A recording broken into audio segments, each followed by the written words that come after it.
బంగారం కన్నా విలువైన లోహం ఉందా ఈ భూమి మీద? చాలా మంది చెప్పే సమాధానం ప్లాటినం అని. నిజమే, ఒకప్పుడు బంగారం కంటే విలువైన మెటల్ అది. పుస్తకాల్లో సైతం చదువుకున్న ఆ విషయాన్ని. అప్పట్లో ప్లాటినం బంగారం మధ్య వ్యత్యాసం చాలా ఎక్కువగా ఉండేది. అలాంటిది ఏం జరిగిందని గోల్డ్ విలువ పెరిగింది? ఆ లెగసీని ప్లాటినం ఎందుకని నిలబెట్టుకోలేకపోయింది? చిత్తూరు నాగయ్య నటించిన యోగి వేమన సినిమా గుర్తుందా?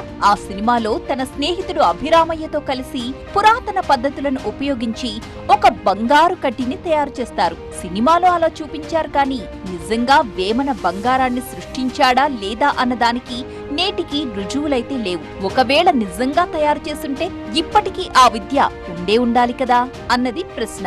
వేమన పుట్టి ఇప్పటికి 600 ఏళ్లు దాటింది.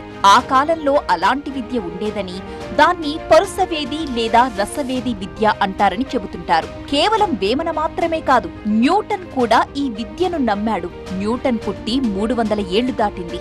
ఆ కాలంలోనే బంగారం తయారు చేయొచ్చని నమ్మి ప్రయోగాలు చేశారంటే ఆ విద్య ఉన్నట్టే అనుకోవాలా, లేక ఇదొక పుకారుగా ప్రపంచమంతా పాకింది అనుకోవాలా? ఇది ఖచ్చితంగా పుకారైతే కాదు అనేవాళ్లు బోలెడు మంది. కారణమేంటంటే గ్రీకులు, రోమన్ల కాలంలో కూడా బంగారాన్ని పుట్టించే ప్రయోగాలు చేశారు. ఈజిప్ట్లోని అలెగ్జాండ్రియా నగరంలో బంగారాన్ని సృష్టించే పెద్ద పెద్ద ప్రయోగ కేంద్రాలు ఉండేవి. ఆ కాలంలోనే భారత ఉపఖండంలోనూ చైనాలోనూ ప్రయోగశాలలు ఉండేవి అనడానికి రుజువులు సైతం ఉన్నాయి. సో ఇది పుకారు కాదు అనడానికి ఇదొక్కటే సాక్ష్యం.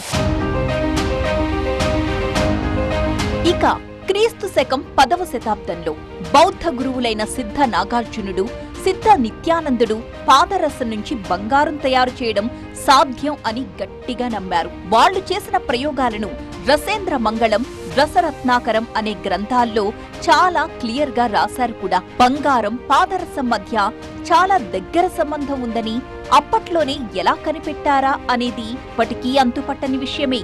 ఎందుకంటే పీరియాడిక్ టేబుల్లో బంగారం, పాదరసం పక్క పక్కనే ఉంటాయి. పీరియాడిక్ టేబుల్ ని సృష్టించింది మహా అయితే ఒక 200 ఏళ్ల క్రితం. అది కూడా సంస్కృతం, భారతీయ గ్రంథాల్లోని సమాచారం ఆధారంగా పీరియాడిక్ టేబుల్లో మూలకాలను పేర్చారని చెబుతుంటారు.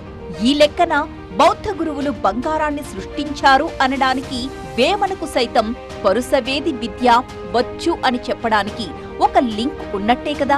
యోగి వేమన రసవేది విద్యను నేర్చుకుని బంగారం తయారు చేశాక ఆ రహస్యాన్ని ఆయన పద్యాల్లో నిక్షిప్తం చేశాడు అన్న ప్రచారం ఉంది. దాన్ని డీకోడ్ చేయడానికి ఇప్పటికీ పరిశోధనలు జరుగుతూనే ఉన్నాయి. ఉప్పు చింతకాయ ఊరిలో నుండగా కరువదేల వచ్చు కాంతలారా అనే పద్యాన్ని డీకోడ్ చేయడానికి తెగ ప్రయత్నించారని చెబుతూ ఉంటారు.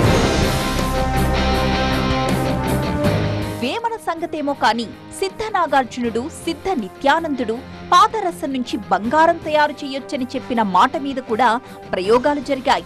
జరగడమే కాదు, బంగారాన్ని సృష్టించారు కూడా. పీరియాడిక్ టేబుల్లో బంగారం, పాదరసం పక్క పక్కనే ఉంటాయి. బంగారం పరమాణు సంఖ్య 79, పాదరసం పరమాణు సంఖ్య 80. అంటే పాదరసం పరమాణువులోని 80వ ప్రోటాన్ను తీసేయగలిగితే అది బంగారంగా మారుతుందన్నమాట.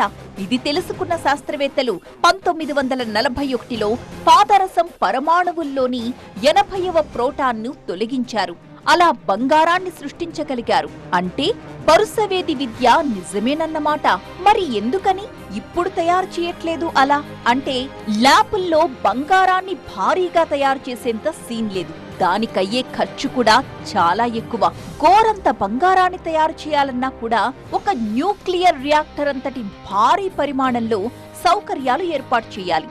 దీనికంటే గనుల్లోంచి బంగారాన్ని తవ్వుకోవడమే ఎంతో చౌక. పాదరసం నుంచి బంగారాన్ని సృష్టించడం సాధ్యమయ్యాక మరిన్ని ప్రయోగాలు జరిగాయి. నోబెల్ బహుమతి పొందిన శాస్త్రవేత్త గ్లెన్ సీబోర్గ్ 1980లో బిస్మత్ నుంచి బంగారాన్ని తయారు చేశాడు. బిస్మత్ అంటే సీసం. ఈ సీసం పరమాణు సంఖ్య 83. సో సీసం పరమాణువుల్లోని ప్రోటాన్లను తొలగించి దాన్ని బంగారంగా మార్చగలిగాడు. ఇది కూడా భారీ ఖర్చుతో కూడుకున్నదే. అంతేకాదు, ఈ ప్రక్రియలో 1 గ్రాము బంగారం తయారు చేయాలంటే కోట్ల సంవత్సరాలు పడుతుంది. అందుకే ఈ ప్రాసెస్ పెద్దగా ప్రాచుర్యంలోకి రాలేదు.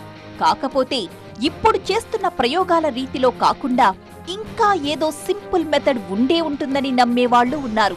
వేమన ఏకంగా బంగారు కడ్డీని తయారు చేశాడంటే ఏదో ఒక తేలికదారి ఉండే ఉంటుందన్నది చాలా మంది నమ్మకం.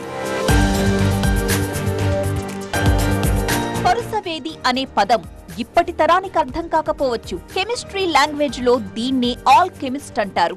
ఒకప్పుడు Egypt, Mesopotamia, Persia, China, Japan, Korea, Greek, Roman, Europe దేశాల్లో ఈ రసాయన శాస్త్రవేత్తలు బంగారాన్ని తయారు చేయడానికి తెగ ప్రయత్నాలు చేశారు. కాకపోతే ఆ పద్ధతులన్నీ దారి తప్పాయి.